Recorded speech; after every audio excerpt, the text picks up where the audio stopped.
Hey guys, Shane here, Tank and Miniatures, and today's video, we're going over my tournament results using Sisters of Battle. As you can see, it's all warsuits.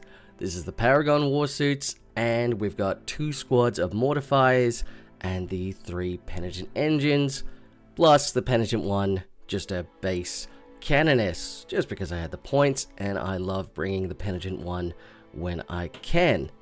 Now, this is using the Champions of Faith detachment. This was one of the Grotmas ones. Basically, it's the only real close combat. This is the melee focused detachment for Sisters of Battle. So we got Morn and Vol in the front there. Now, the way I ran this was, you select the blessed units each turn. So the Paragon warsuits were always blessed. This gave them an extra move, leadership, and to hit. Their BS and their weapon skill was increased by 1. You essentially turn these guys into custodians, which is really neat. And of course, the Paragons already get the +1 to hit and +1 to wound against vehicles and monsters. So even if, say, something pops smoke, you're still hitting on a 2. And because of Morn and Vol's leading the warsuits, it's reroll to hit, reroll to wound.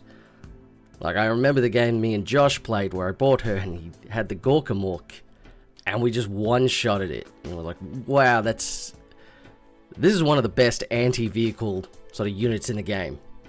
Because even though it's multi-melters, the multi-melters wounding pretty much anything on a 4-up with the reroll. So it makes them really consistent. So this is really fun because you got your tough units on the right here. You got your really strong. They got 4-up invuln, 2-up arm save, a lot of wounds, pretty strong. And then you've got your mortifiers, which seem weaker on paper, but their 5-up feel no pain. That just keeps them alive. They soak up so much damage. It's crazy. And yeah, even the 6-up invuln, that can come really clutch sometimes. And we'll go into it. So the first one we had. The first match we had was Black Templar. Now this was interesting because it was pretty much a mirror match. Because they're going to come out, they're going to try and charge you. So the Land Raiders there have these Sword Brothers in both of them. A squad of them with a chaplain and a guy there. I'm not sure which unit he is, but he helps. Gives them dev wounds or something. So essentially they have about a 25-inch charge distance range. So they can move, get out, charge. And they have the +2 movement for their detachment. So this was insane. This is crazy. It was like, alright, whoever gets their charge off first can basically get the army one side of the board to the other. Because we're fast, but this is really fast. And this could really wreck us. Luckily, I'm pretty sure we got first turn here.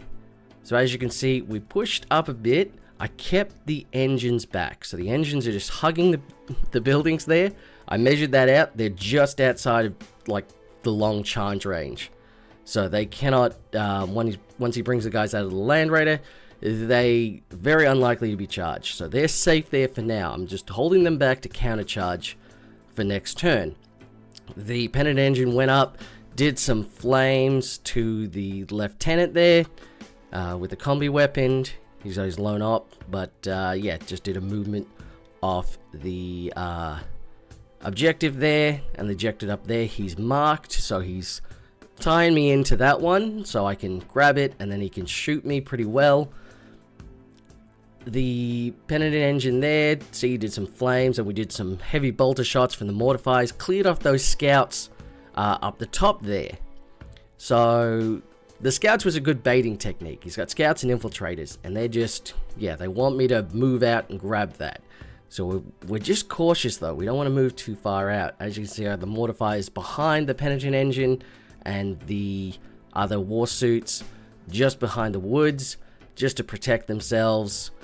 And yeah, down the bottom we were able to grab the middle objective there. We feel pretty safe in the middle there. And Morn Vol and her squad are just hiding out because another good las cannons could easily take out the squad. So I was like, I'll pull her back. I won't put her forward. I even pulled them back. So from where she was starting, I pulled her back into more cover because we want to be prepared to lay this trap. So in his turn, of course, you see the Pennant engine up there, that's gone, that's been shot. The mortifiers took some shots as well. I'm pretty sure I got really lucky with some invulns against some las cannons. Just spiked a couple of 6s and I was like, alright, I guess it's living. We lost, yeah, one squad of, yeah, it was pretty much just the penitent engines, yeah, and a squad of mortifiers, as the intercessors there jumped up and just absolutely annihilated them. And they're just on the middle objective. They're holding it. The Centurions, of course, slowly moving up, because he could have put them up on top of the ruins, but because they only have 4-inch movement, he wouldn't have been able to get all of them, so he decided to sort of move them around rather than up. So he's coming at it. He's still kind of hesitant to really come at us. We put a bit of a roadblock there. I think he tried to charge, but maybe didn't make the distance. But yeah, he's being a bit cautious here, which is fair enough. So our turn though, this is where things go a bit south, because as you can see, we removed most of the army. So I'll explain what sort of happened here. You see, the Land Raider on the bottom right there, Mordenval got her unit pretty much up the center where those mortifiers are. The mortifiers and the penitent moved up to engage those intercessors. The other warsuits down the bottom moved up into the forest. So Mordenval was able to use all his shooting and, of course, get rid of the Land Raider. The Land Raider popped smoke to get the cover save, but we were able to take it out, as you'd imagine. All the guys got out. I think this was a bit of a misplay, because he got the Sword Brethren out the front on top of the objective there, which made them very easy to charge. So if he had put them out the back of the Land Raider when it exploded, my Paragon and Warsuits would have been stuck in the forest for another turn. But because he left them out, we were able to charge them and surround them with the Warsuits and the Mortifiers, you know, eliminating that squad there. And as you can see, Mordenval has gone from the corner tucked in behind that wall there, right across there. We needed about an 11-inch charge, and I rolled 2 6s. I was like, I didn't think I'd make the charge. I felt really bad about it because, yeah, I wasn't expecting to get 2 6s on a charge. And that allowed her to slingshot right in, and now we've got our biggest, baddest unit right in the center, pretty much uncontested. So she came up, just, you know, went to house. The mortifiers and the warsuits up the top were able to get rid of those brethren, you know, dealing a lot of damage and then piling into the Land Raider. So this kept him pretty much pushed, you know, almost entirely back into his deployment zone. This was a turn 2, yeah, cross the board charge. So that's how we've sort of set this up though. We were waiting for him to come forward, show a bit of weakness, and then we, you know, ran right in. On his turn though, he's pulled the Land Raider back. He's managed to shoot off the warsuits and the mortifiers there. So it doesn't look like we have much left though, because you can see we've got one pennant engine, Mordenval's warsuits, another set of warsuits, and a couple of Paragon engines. So you do have a lot of casualties with this army. It's not like it's invincible. Things will go down, but when things go down, that's when you get your faith dice, and that can come in insanely clutch. Because we did some great work with making invuln saves with our fate dice. So as you can see, he's infiltrated, pushed them around. He spread out the rest of his sword company there, and the intercessors are just hanging out. And he's still got the Centurions just behind there, capping that objective.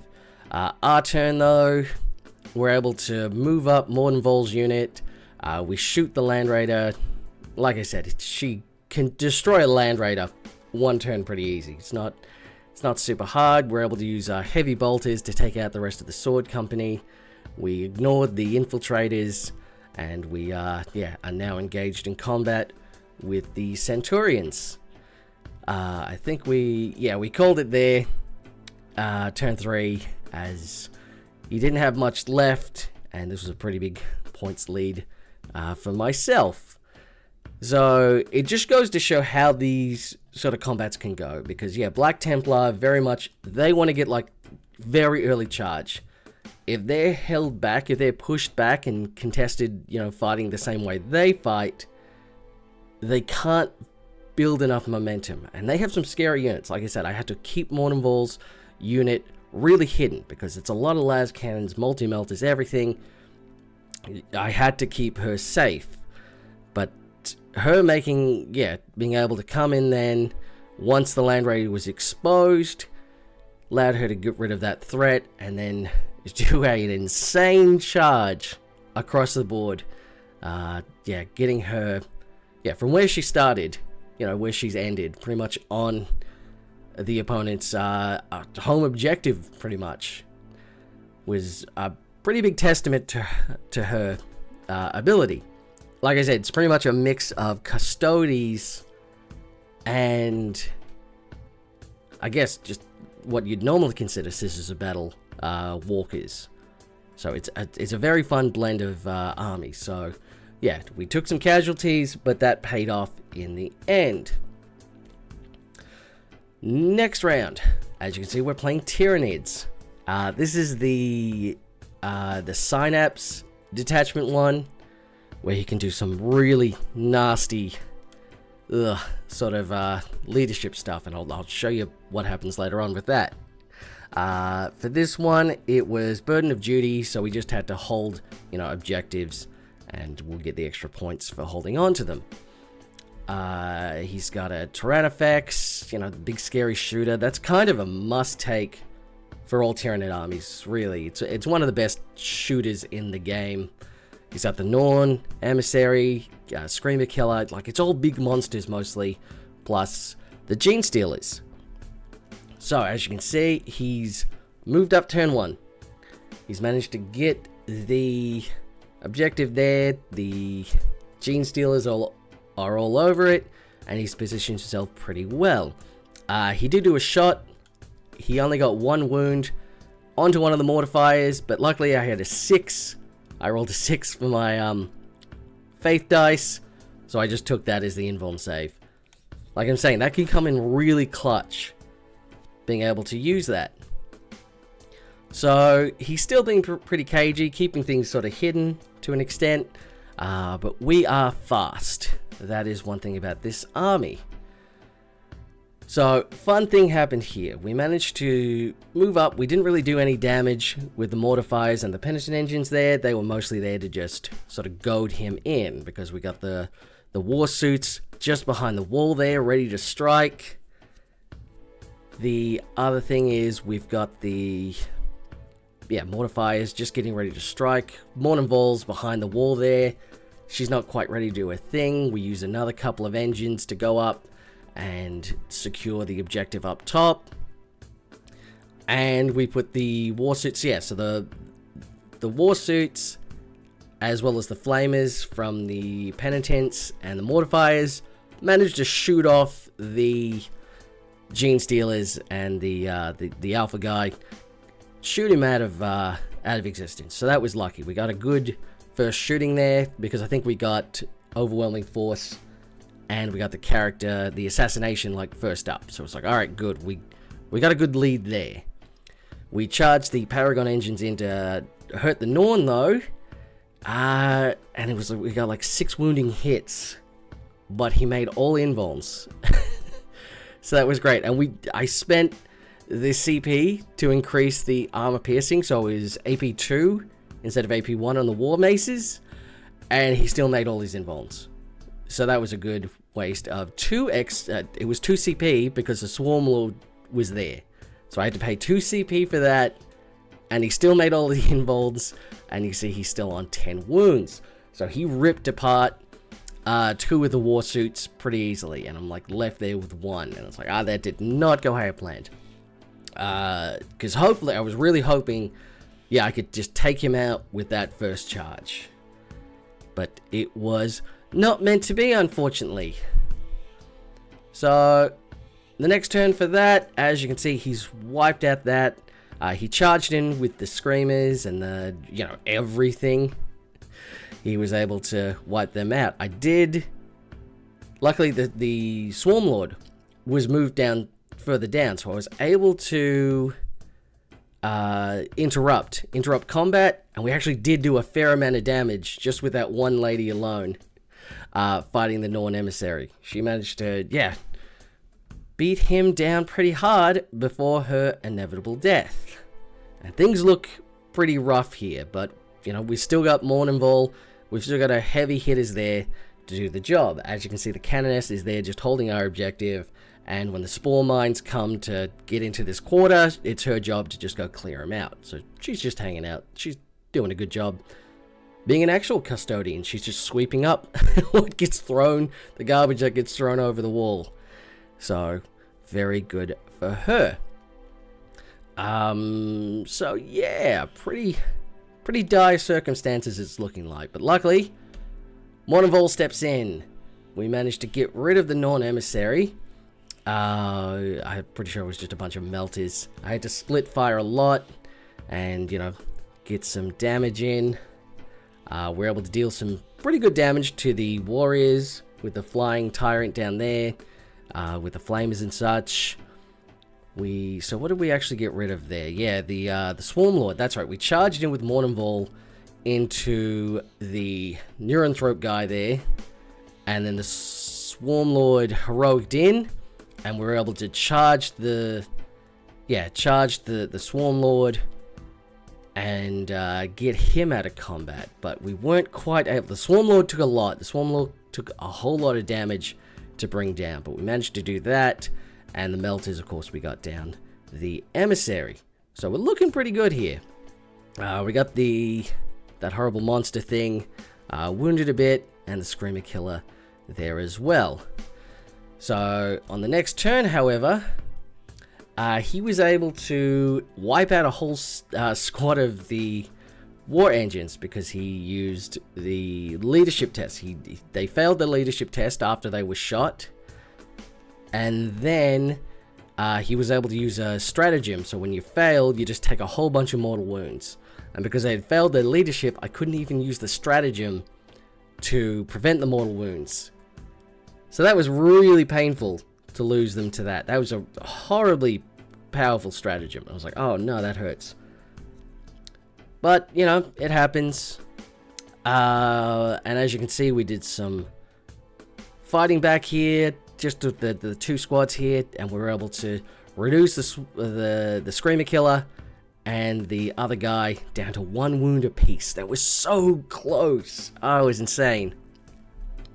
Then in our turn, we're able to pretty much wipe the other. Yeah, the flying guy was last. I think we put some maces into the warriors, and we got them down in the combat phase. So we're able to do some shots and beat them to death, leaving this guy, Morninval's here, that guy's on 1 wound. We ran a Penitent engine down here to sort of just take that objective, and we've got the other Mortifiers tying up the Tyrannofex in combat. So it looks like, oh, we're on the up and up. We've sort of come back this. We don't have a lot. You see, neither of us have a lot. This table has been brutal. There is death everywhere. But as good as that turn was, and so it looks like we're coming back. His turn, he was able to do some Psychic Torrent moves. So Morninval on full wounds was destroyed because I had to make 5 invuln saves. And I got a full house of 2s and 1s. So I didn't make any invuln saves. It was all like AP2 flamer weapons. Psychic flamer weapon. So he rolled hot. He was like, it's like 6 plus 3 shots or something, and he's like, he got all of them.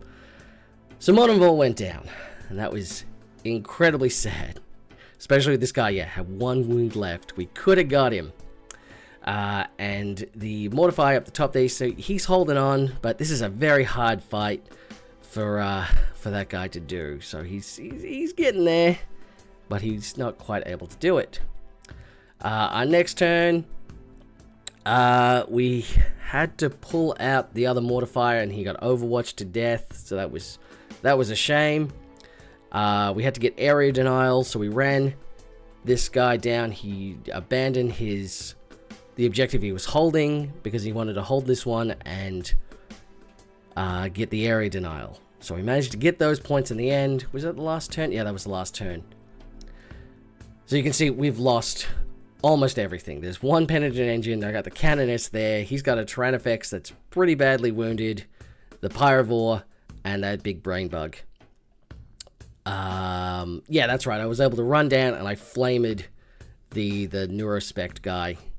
Flamed him to death. Finally, he got what was coming to him after the horrible punishment he had inflicted out. So, really good game. Like I said, this was very back and forth. We were very even. And yeah, I spiked a couple of very bad rolling for invuln saves. So that really didn't help. And he got a couple of really good clutch invulns. Not just with the Norn Emissary, but I'm pretty sure the Screamer Killer and the Psychophage did really good on saves as well. That's right, because the Psychophage guy, that Venom guy, he has the Feel No Pain. That really keeps him alive as well. So we ended up losing by 3 points. It was so close at the end. It was like, yeah, really crazy how close we were to winning that one. And like we said, if he had lost that first Norn, if that had died and we could have just piled in closer, got rid of the Tyrannofex, and started taking his home objective with the warsuits, you know, things probably would have been better if I could have kept Mourningval alive just a bit longer. She could have easily taken out, when it was her turn for combat, taken out both those guys, secured that bottom area. So it was some very bad luck on my part. You know, like I said, these things come around. We got that really good charge in the first one. We got a bad invuln saves in the second one. But really fun game. It was really close. Now, the last game. Going against Imperial Guard. This is the Combined Arms Regiment. So, of course, all the vehicles have lethal against all my stuff. That is incredibly painful. Yeah, that was insanely effective against this list. Because, yeah, having even the las gun arrays and the heavy stub is on everything. Not having to roll the wound when you're running on like a 5, or yeah, even less sometimes, really helps having the lethal, because you're just forcing a lot of armor saves. And yeah, I'm getting a 3-up armor save, but I can't roll that. You can't expect me to roll a 3-up armor save consistently. So this is a pretty good one. He's got Catachins in the Chimeras, giving them all, of course, Scout, so he can move them up really fast. And he's got some Cadians behind the wall on his objective. So we, again, hid pretty well. You know, we got everything ready to sort of be ready to strike when he moves up and grabs things. So he got first turn, which is good. I wanted him to get first turn. And you can see all these Chimeras have moved up and are taking the objective and getting ready. We've lost one squad of Mortifiers on the right-hand side there. And we lost one over the other side. So we're lining up some shots. We also lost... Oh, I think we did lose... Yeah, the battle cannon there managed to take out one of the warsuits as well, leaving her pretty injured. And we took some damage on the mortifiers down the bottom there. I think there was a... Yeah, there was a Penitent Engine on the other side of the wall in the bottom right there. And he was able to get rid of that as well. So, pretty good setup. You know, that got us a couple of good, Miracle Dice. So, you know, like I said, whatever you lose is sort of good for you. There's no downside. I mean, there's downside to losing stuff, but, you know, there's a saving grace to it. That should probably, yeah, that's probably ties into the army saving grace. I didn't think of that. That's kind of fun. So our turn. And as you can see, Mourningval's down in the corner there. She's hiding because she has to. I can't let her be shot to death by tanks. So our turn, as you can see on the left there, we moved on up and destroyed that Chimera. The guys got out on the left and we charged. No, that's right. We weren't able to kill it in shooting. So we had to charge into it and pile into the guys that came out of it. The middle there, we were able to shoot it with Morningval, of course. The Chimera didn't stand a chance, and then that Penitent Engine was able to charge in the guys that came out of it and clear them off the board. The warsuits, yeah, were able to charge up, do some bonks with their maces onto the Chimera there. They weren't quite able to take it out. It's down to 4 wounds. So that's, yeah, I would like to destroy it completely, then get locked up in combat and slow down the guys. And on the right-hand side, you see the Buzz Blades have made short work of that Chimera. And then they've, yeah, moved in to pile in. But they weren't able to get the objective. There's an objective on that right-hand side, and they're still capping it with the Guardsmen. That's the trouble with these warsuits. Not great OC. A squad of Guardsmen will out-OC you on most objectives. But still, I'm pretty happy with this. I feel it's in a good place, but now we just have to weather the tank shooting for a turn. So as you can see, we lost... Yeah, that's right. The Chimera moved down because he had to get whatchamacallit, behind enemy lines. So he moved the Chimera down, gave it move, and it, that's right, and he paid to heroic courage it, so it could, yeah, avoid having to, yeah, lose its order. So anyway, that was a good thought on his part. So he's moved them down. He's grabbed into my territory there. He was able to then shoot one of the engines out. He put everything into it. Luckily, we made some pretty good saves on her. That was pretty crazy. The other 2 tanks moved up, wiped out. What did they wipe out? Yeah, they wiped out the other Paragon, the other warsuit on its own, but were unable to really hurt Morningval. She was able to endure a lot of damage there. We had a lot of clutch involved saves for that. It then charged in, thinking they can, yeah, charged in with both really. All the tanks just charged into the Paragon engines, the warsuits as well. But unfortunately, they tied them up, and that gives them more objective control. So it's not a bad idea.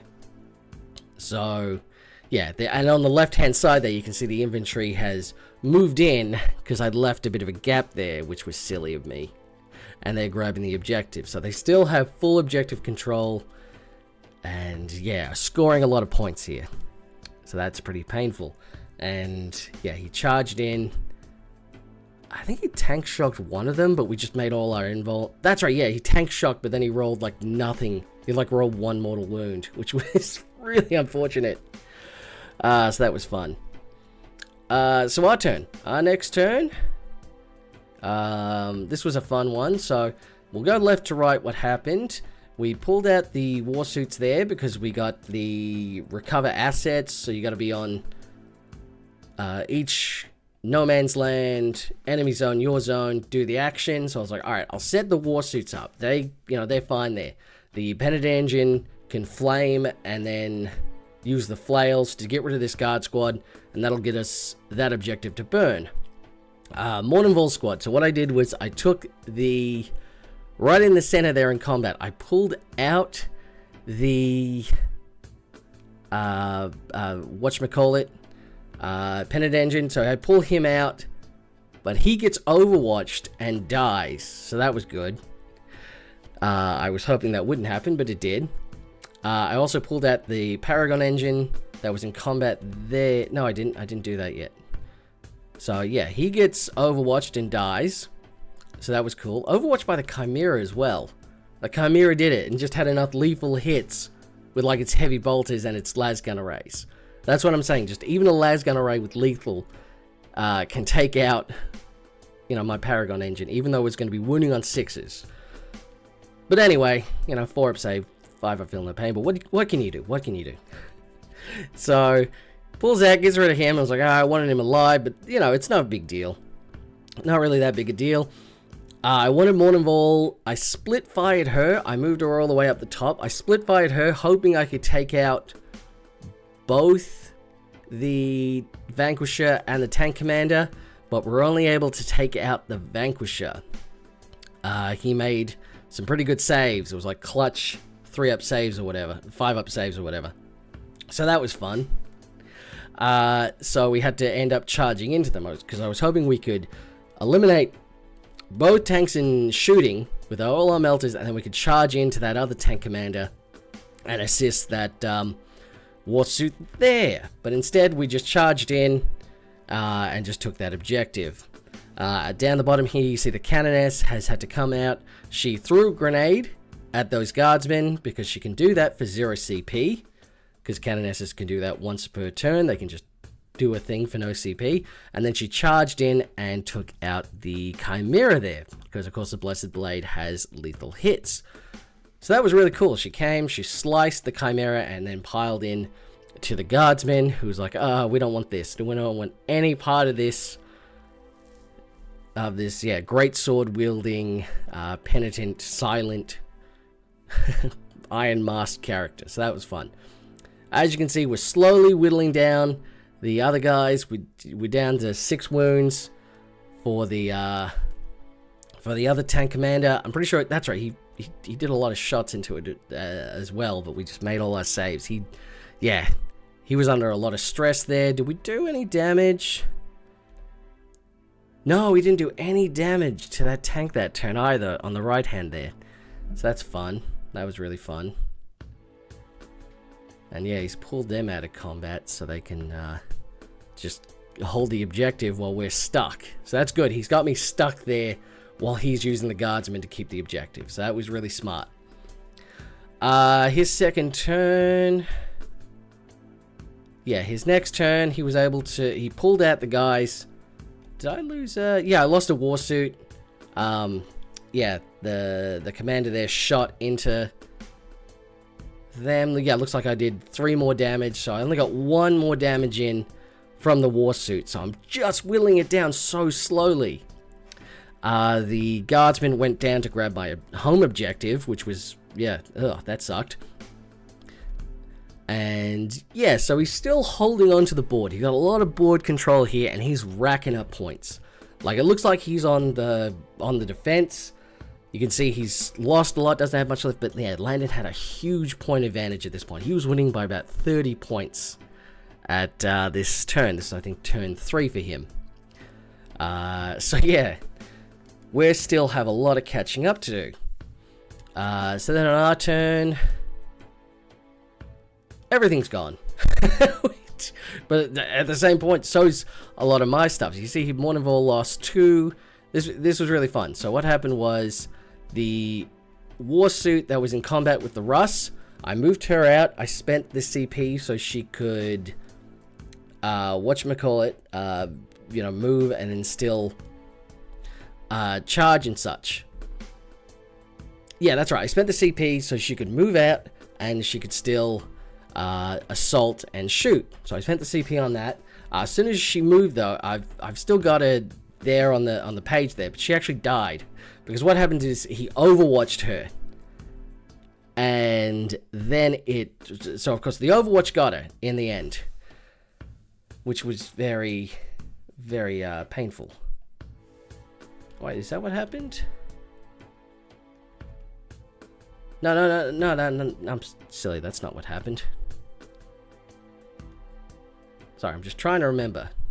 That's right. No, that's right. In his turn here, he shot everything. He shot the blast into the Canoness. I missed a fun part of it. So I popped the Canoness's 2-up invuln save. So all the plasma guns, all the blast weapons went straight into the Canoness down the bottom there, and she made all her 2-up invuln saves. So she, yeah, you can imagine her with the sword, like, praying to the Emperor as she's just shot by all this plasma and does nothing to her. The Penitent one survived an assault of shooting, so that was really fun. So yeah, then it moves up, it gets shot, but then because it overcharged its plasma, he rolled a hazardous, blows up, gets death befitting an officer off, and then shoots fully into Mournival and a Paragon warsuit squad in the middle there. So yeah, the warsuit moved up out of combat, it overwatched, overcharged, exploded itself, and then shot on death, destroying everything but Morn and Vol, and got her down to like 2 wounds. So that happened on my turn. My turn, I lost 3 Paragon engines, and Morn and Vol is like on 2 wounds left. So that was fun. It was just an absurd situation there. So after that, yeah, Morn and Vol decides just to shoot all of her stuff into those guardsmen. See, there's 3 Cadians left. Yeah, it looks like we just managed to finally finish off that Russ at the top there. The Canoness down the bottom, she threw a grenade into the guardsmen. I got all 4s. I got 6, like 4, everything higher than a 4. So we wiped off 6 out of the 7 guardsmen, and she was able to charge in and kill the other, grabbing back our home objective. So, yes, the board is clear, and we've got things setting up, but we're still losing. We're still losing by a lot. So here's turn 4. He moved up the guys just to stop Morn and Vol from really, going further up. And the guardsmen just sort of did some shots, did nothing. So our turn 4 comes along and we remove everything. So turn 4, there's no guardsmen left on the table. But we still have all these points to make up. So I start burning everything. We run up the warsuits up the top. On the other edge of the objective, his home objective, we burn that for extra CP. I'm burning everything. We're doing these actions. We're trying to get as much done as we can. Just to finally get points up. And then we have turn 5 to do some more actions. I think we got cleanse, we got something else, but it results in us winning by 10 points. So we go from turn 3 where we had it started turn 3 we had like a 30-point deficit. We're able to clutch it in the last 2 turns and get the 40 points needed to boost us along. So that was very clutch, very close game. Like, even though, we got rid of everything, we were held back for so long, it just stopped us from getting points, stopped us from really getting a clean victory. So, yeah, even though it looks like we did a lot of damage here, we got, some good units left, like, it wasn't easy. We had to really struggle just to make points, even though we were doing so well destroying things. And yeah, you can see, nothing was invincible. It wasn't like when we played the Custodes, their Dreadnought list, the Custodes Dreadnought list, where everything was indestructible and everything did a massive amount of damage. This felt really balanced. Like, he agreed. It was like, yeah, this is a pretty cool army. This is a fair army. Nothing's like too broken. Like, everything that can deal a lot of damage can take a lot of damage. Nothing's invincible here. So it does take you making a lot of good decisions, like in our first matchup where we had the Black Templar. We had to play really cagey there because we couldn't risk ourselves being alpha charged. We had to wait for the right moment to strike. And with the second game, that was like playing chess. I had to sacrifice a pawn so I could get a knight in, and then he brings in a queen, we bring in our queen. It was very evenly balanced. What you're taking out, you're giving something to get something back. So that's how you got to play this army. You've got to expect to have losses, and the losses have got to mean something. So you get some reward from it, and you're also setting stuff up. So this is a very, you can play this very strategically. It's not something that's just going to walk over any list. It's something you're really going to have to sort of plot out what you're doing. Because, it's not indestructible, but it does have a lot of huge firepower to it. And it can be a menace. On paper, these things can seem not that powerful. Like the Paragon engines, they absorbed so much damage. You put them in cover, and you put it on the Anchorite. She's got a 3-up save, so you can just, she'll endure. because yeah, it's not bad. It's like no, but like I said, the 6-up invuln that came in clutch multiple times. The 6-up invuln came in clutch. Even if I didn't have the miracle dice, I think I got hit by a las cannon, and I was like, "Oops, 6-up invuln." I guess that's painful. Painful to be up against, but yeah, a really fun army. I'd recommend this list to a lot of people. I think it's definitely something you can learn a lot from. It plays out incredibly thematic, and yeah, you can do a lot of fun things with this.